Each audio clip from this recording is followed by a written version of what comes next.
Впервые вижу в природе так близко птицу.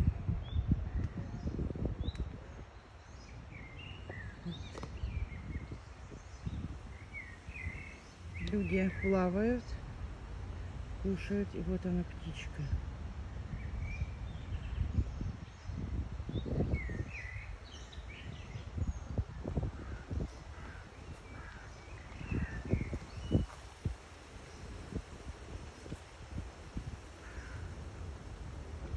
Меня опасаешься?